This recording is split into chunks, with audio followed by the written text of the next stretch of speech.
안녕하세요. 김정기 목사입니다. 아침 묵상에 함께 하시는 여러분 주님의 이름으로 축복합니다. 오늘 우리가 함께 대할 말씀은 마태복음 16장 16절로 18절 말씀입니다. 시몬 베드로가 대답하였다. 선생님은 살아계신 하나님의 아들 그리스도십니다.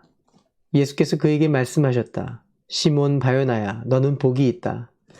너에게 이것을 알려주신 분은 사람이 아니라 하늘에 계신 나의 아버지시다. 나도 너에게 말한다. 너는 베드로다. 나는 이 반석 위에다가 내 교회를 세우겠다. 주는 그리스도시요 살아계신 하나님의 아들이십니다. 이 고백은 마태, 마가, 누가복음, 공간복음에 모두 있는 고백입니다.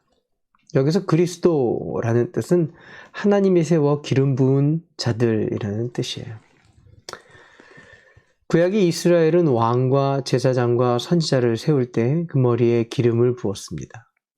때문에 예수가 그리스도라는 이 고백을 한 베드로의 고백은 예수님이 백성을 다스리는 왕으로, 그리고 하나님 앞에 제사를 드리는 제사장으로, 하나님의 말씀을 선포하는 선지자로 오셨다라는 것을 고백하는 것입니다.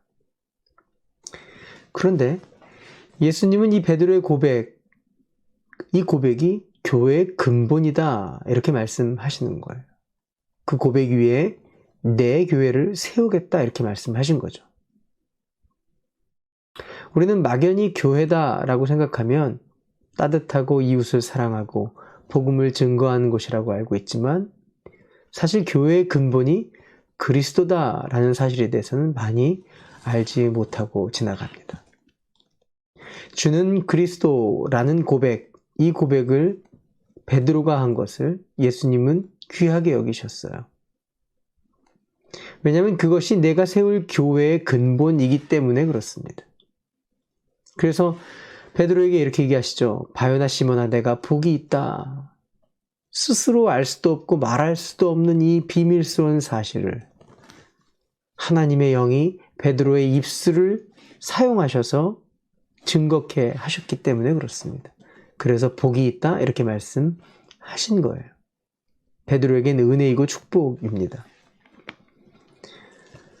먼저는 백성을 섬기는 왕으로 오셨다라는 고백이 그리스도 안에 담겨져 있습니다. 그리고 그 고백은 교회가 그 하나님의 권세를 부여받았다라는 거죠. 백성을 섬기도록 그 교회를 세우셨다라는 거예요. 그래서 도우라고, 위로하라고, 하나님의 백성으로 만들어가라고, 마치 다윗에게 주셨던 하나님의 왕의 권세를 통해 다윗이 이스라엘 백성을 하나님 나라를 만들어 갔던 것처럼 또한 제사장의 사명을 교회에게 맡겨 주셨습니다. 죄악과 고통과 전쟁과 싸움 속에 지었던 모든 죄를 용서받도록 하나님 앞에 이끌고 나와 제사 드리는 권세, 사명, 예배하는 사명이 교회 안에 있다라는 거예요. 더불어 하나님의 말씀을 온전히 전하라고 선지자의 권세, 선지자의 사명을 교회에 맡기셨습니다. 말씀을 맡겨주셨다라는 거죠. 때문에 교회는 그리스도라는 고백 위에 세워진 것이라 말씀하시는 겁니다. 그리스도를 닮아 교회는 세상을 섬기는 것입니다. 교회는 세상을 떠나 존재할 수가 없습니다. 세상을 저주하고 세상을 비난할 수도 없어요. 세상을 사랑하는 것이고 세상을 품고 나아가는 것이 교회의 사명입니다. 하나님이 지으신 세상이기 때문에 그래요. 하나님이 사랑하시는 세상입니다. 하나님이 회복시킬 세상이기 때문에 그렇습니다. 때문에 교회 공동체의 소망과 기도는 내 자신만을 위한 것이 되어서는 안 됩니다. 그 목적은 세상을 위한 것이 되어야 한다는 거죠. 세상에 어려움이 닥쳤을 때 정죄하고 판단하고 버리는 것은 마치 신앙을 버리겠다라는 말과 다르지 않습니다. 우리는 그리스도의 사람들로 세상을 섬기는 사람들입니다.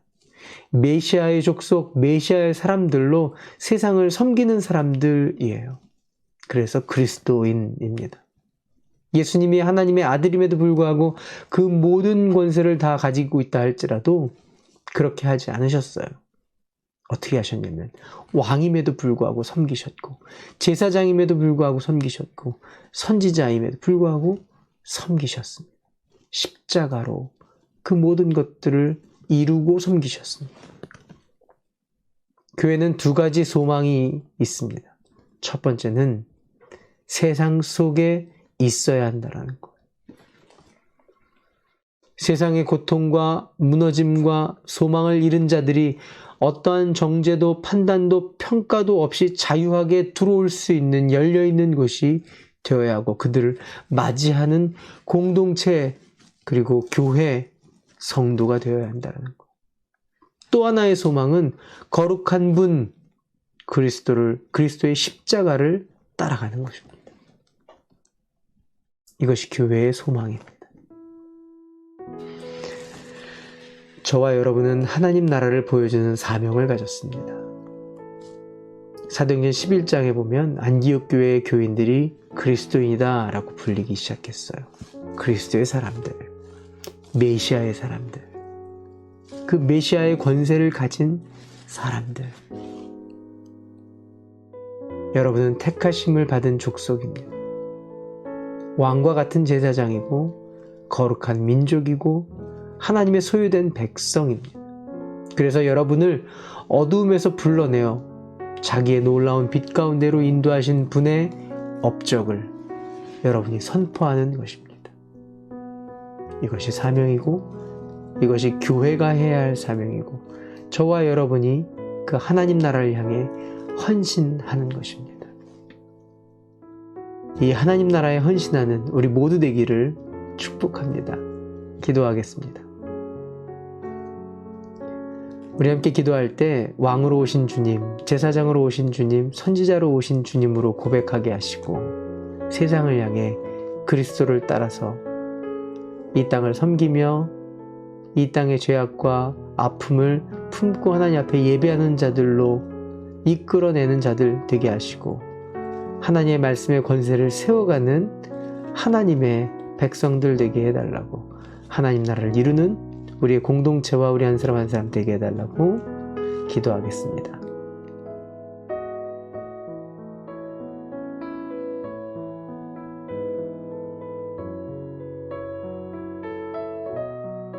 좋으신 하나님, 세워질 교회는 세상을 섬기며 무너진 자들과 함께 예배하며 하나님의 온전한 말씀을 전하는 사명에 쓰임받는 교회와 성도 되기를 원합니다.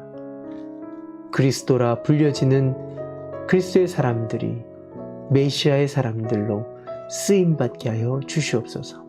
예수님의 이름으로 기도합니다. 아멘. 저와 여러분은 메시아의 사람들, 그리스도의 사람들입니다. 오늘도 말씀대로 살기로 결정하셨으면 좋아요 눌러주세요. 화이팅!